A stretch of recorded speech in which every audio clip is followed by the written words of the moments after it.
In the world of Jujutsu Kaisen, there are three very distinct tiers of power. You have the weak, which is where the Mais and the Miwas of the world reside. You have the strong, which is where the Yujis, the Nanamis, the Todos, and other grade 1 level sorcerers reside. And at the very top of the power rankings, you have the strongest. Throughout 180 plus chapters of Jujutsu Kaisen, we have only seen 2 characters leave the realm of the strong and enter the domain of the strongest, Gojo Satoru and Ryomen Sukuna. But this video is not about them. This video is about a cursed spirit who was on track to become a natural calamity in the world of Jujutsu Kaisen. This video exists to talk about Mahito and how he was nearly the next Ryomen Sukuna. Proving that Mahito was on track to be the next Sukuna is something that will require a ton of justification and reasoning, seeing as how, well, Sukuna is the king of curses. He was the strongest character in the Heian period, and he is considered to be more akin to a natural calamity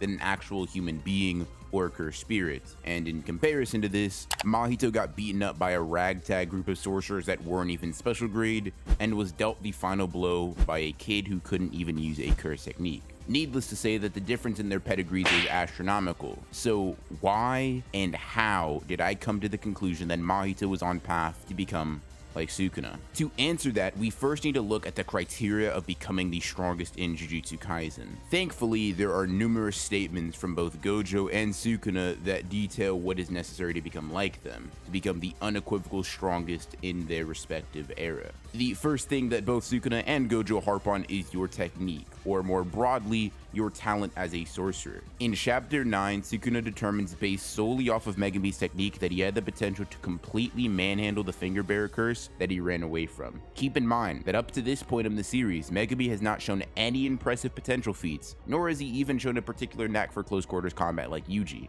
The fact that he could construct and manipulate shadows and summon Shikigami from those shadows was enough for Sukuna to determine that Megumi's well of potential power was completely untapped. Initially, this is confusing for both the audience and Megumi himself, as we have no real way to understand how this technique alone can make up for the sheer power difference between them, but this statement is then recontextualized much later, and Sukuna is proven to be correct. What further corroborates this knowledge is the fact that your curse technique contributes to a majority of your potential. As stated from Gojo, a sorcerer's skill set is made up of about 80% innate talent, with the technique making up a majority of said talent. The fact that 2 of the strongest characters to ever live both harp on the importance of a curse technique and one's natural talent within 3 chapters of one another says a lot about these things' importance. Love it or hate it, in Jujutsu Kaisen, you need absurd talent and an absurdly good technique in order to even consider entering the domain of the strongest. One rebuttal that I can imagine hearing from people is the fact that Gojo thinks Yuji is on track to surpass him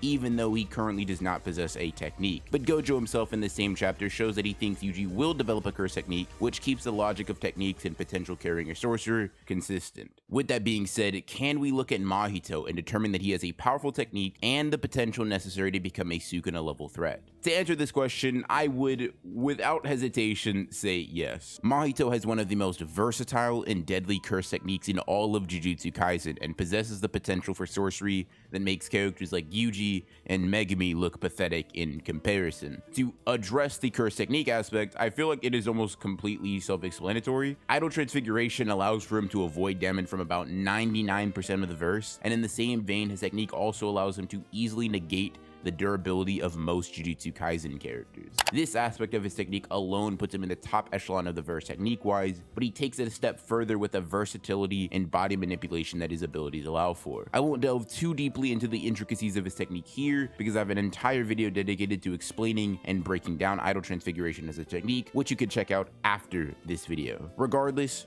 Mahito's technique allows for him to avoid damage from most characters, deal out insane amounts of damage regardless of his opponent's durability, and he's able to create minions to help him in combat, as well as being able to morph his body to fit specific situations. Outside of some insanely broken abilities like the 6-size limitless combo that Gojo has going on, and maybe Yuta's copy curse technique, Mahito's abilities are easily some of the most powerful and broken that the series has to offer. This leaves potential, and I'm just going to be straight up, Mahito has demonstrated the highest levels of raw potential in the series thus far. Nobody has shown greater potential and growth feats than Mahito in Jujutsu Kaisen. Not Sukuna, not Gojo, not Yuta, or even Megumi. This isn't to say that Mahito definitively has higher potential than all of them, but none of them in the series have demonstrated the same explosive growth that Mahito had. Don't believe me? Let's check Mahito's stat sheet real quick. In Mahito's first real fight, he is compared to Gojo by Nanami personality-wise, a matter that I'll come back to in a little bit. But what is important in this context is that in his first fight, Mahito shows some vague relativity to Nanami, although he's clearly shown to be higher on the end of their scale. He and Nanami can go back and forth physically, with Mahito's technique being the only real reason he's dominating so efficiently. They are also close enough in power where Nanami can survive a conflict with Mahito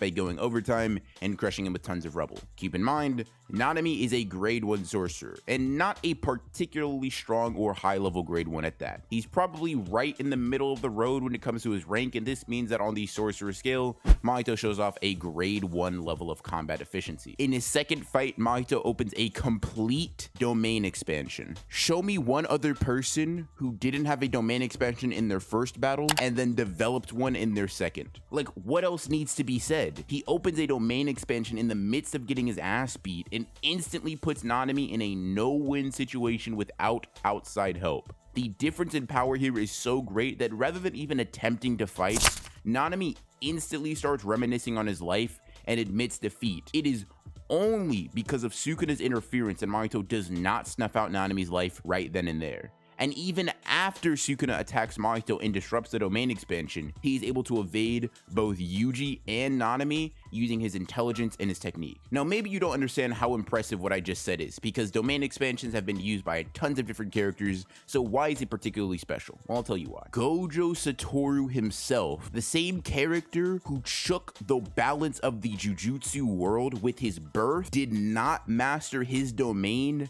until at least his 3rd year at Jujutsu Technical School. Megumi had trained to be a sorcerer since he was like 8, and his potential eclipses that of Gojo, and even he was only able to create an incomplete domain expansion after several fights in the series. Even Yuta, the owner of the Queen of Curses, did not learn or master domain expansion in a mere 2 fights. Mahito is the only character shown on screen to learn or master a domain in 2 encounters. Everyone else either learns it off screen, so we can't determine the time it took to master, or we have a set timeline on how long it took for them to master that domain. If that wasn't enough for you, Mahito was able to see Gojo pull off his 0.2 second domain expansion, and with no practice, he's able to pull off what Gojo did right on the spot in the heat of battle, and then proceeds to evolve as a cursed spirit directly after this. So I think everyone can agree that Mahito's rate of growth is absurd,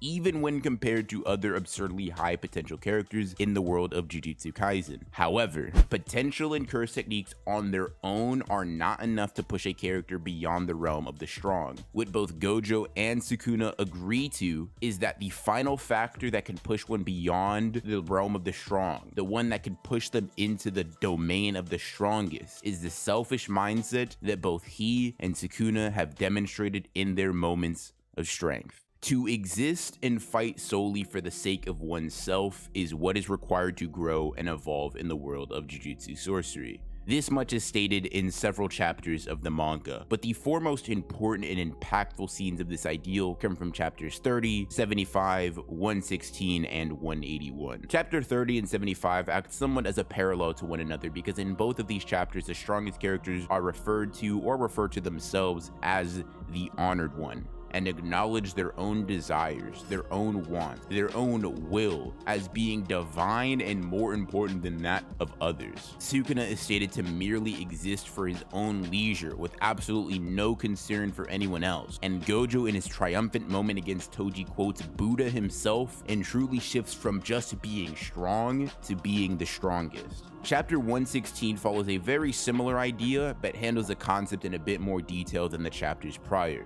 As Jogo is passing on, Sukuna tells him that in order to reach the heights of Gojo, you need to disregard everything except the hunger for your desires, for your own wants. Jogo lacked that. He lacked that burning passion, and he was willing to rely on others to achieve his desires for him. But what Sukuna is saying is that the path to strength is an unyielding will to do what you want regardless of others' actions. And then in the same chapter, Sukuna remarks that Jogo is strong, which I think is a much sadder comment than many believe it to be. I personally look at this statement and think that Jogo could only ever be strong, and he never had it in him mentally to reach past that and become one of the strongest, like Sukuna or like Gojo, but that's a topic for a different video. Finally, chapter 181 is the most recent example of this ideal being brought back up. And honestly, I'd say it's the most straightforward of all the mentions of what it takes to be the strongest. Simply put, the difference between the Jogos and the Gojos of the world is overwhelming aggression that disregards all else, like a calamity. The only question left to answer is, does Mahito fit the bill? And once again, the answer is yes. The only chapter I need to justify this is chapter 21 of Jujutsu Kaisen. In this chapter, we see Mahito having an in-depth discussion with Junpei, and we get a particularly interesting quote from Mahito here. If you're hungry, eat. If you hate, kill. A very simple statement, but the underlying meaning to this is pretty straightforward. Live for yourself and your desires, and only that. To Mahito, the only thing that matters is what he wants. And I think this shows that he fits the bill of being the strongest. Like Sukuna especially, Mahito lives solely for his own desires, and this fact, combined with his absurdly high potential and powerful curse technique, meant that he was on track to become a calamity that could have reached the domain of the strongest. The only reason he didn't is because he was manipulated behind the scenes by Kenjaku and was killed short of his true potential. In all honesty, Mahito is the character that was closest to achieving what Sukuna truly represents. Pure, uncontrolled malice mixed with the intelligence and skill to go beyond what it means to be strong. If Mahito had not been part of Kenjaku's overarching plot and scheme, he would have achieved his full potential and became a modern day Ryomen Sukuna.